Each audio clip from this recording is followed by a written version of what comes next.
elicitation technique. This presentation is brought to you by Brian Yang, Alec Baird, and Dean Hall.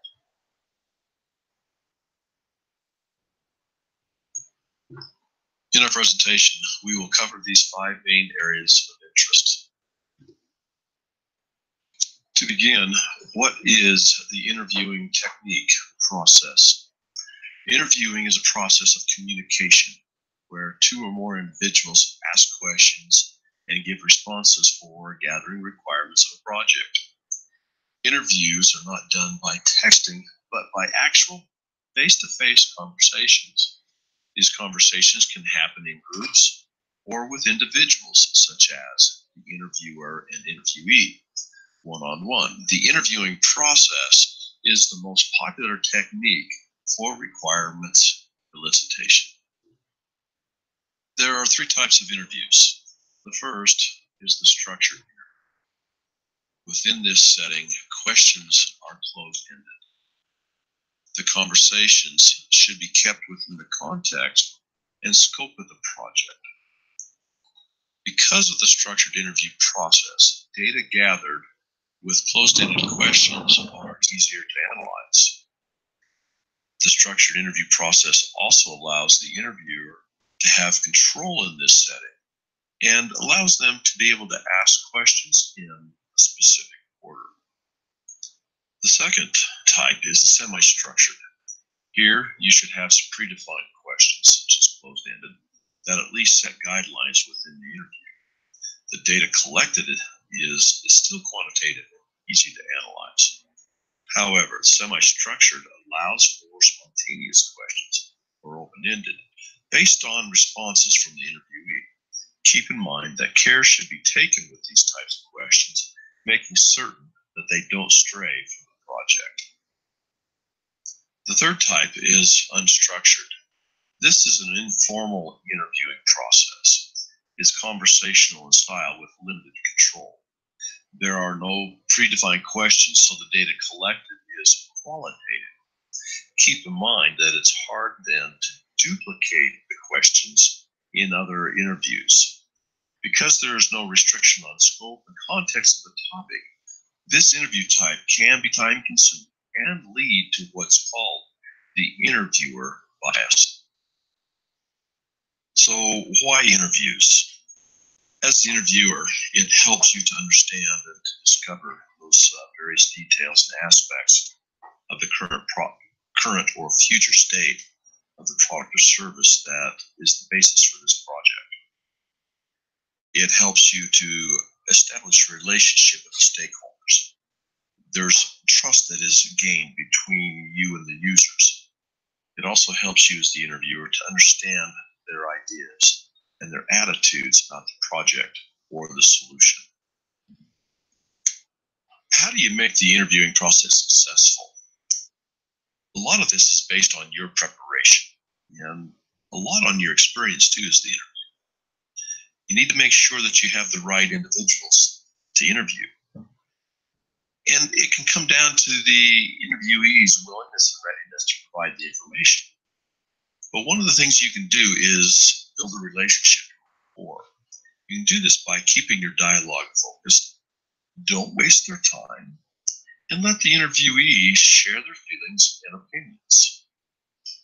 What are some of the upsides and advantages of interviewing? The data that gets collected can be very rich and detailed, and this data can then be used to develop and design follow-on surveys or other usability activities. It also gives you a holistic view of the whole project from the user's perspective. Interviewing is also the most popular process, but it can also allow you to have follow-on, deeper discussions about the project.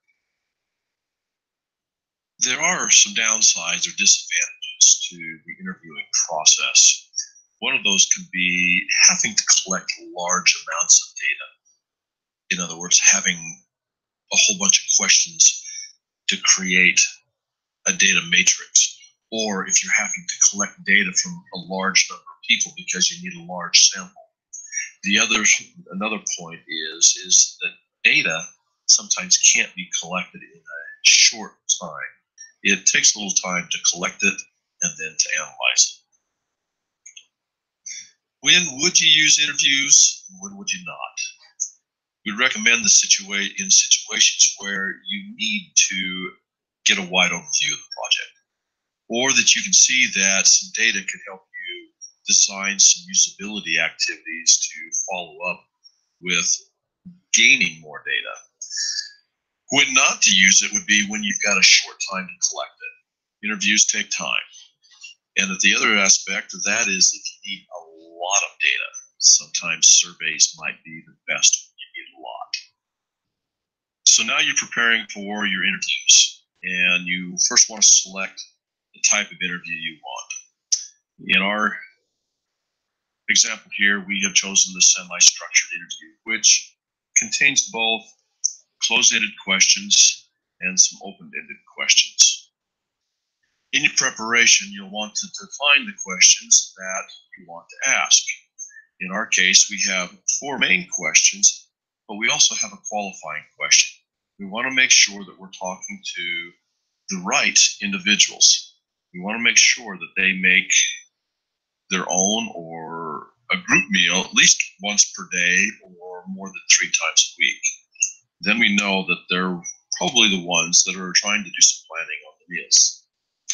Then we'll ask our questions.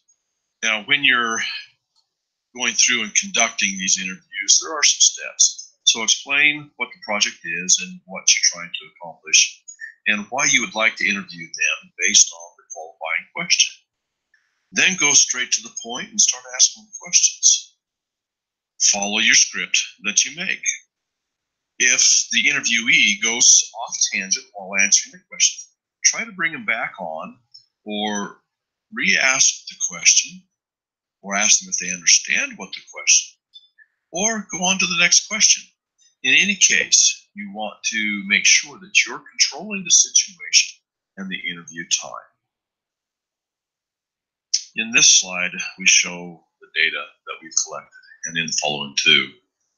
As you can see, we have the qualifying question and the answer that we get, which then leads us down the road that we're able to ask the following 4 questions. From here, we can create our data matrix and be able to analyze the data to see what needs to happen going forward.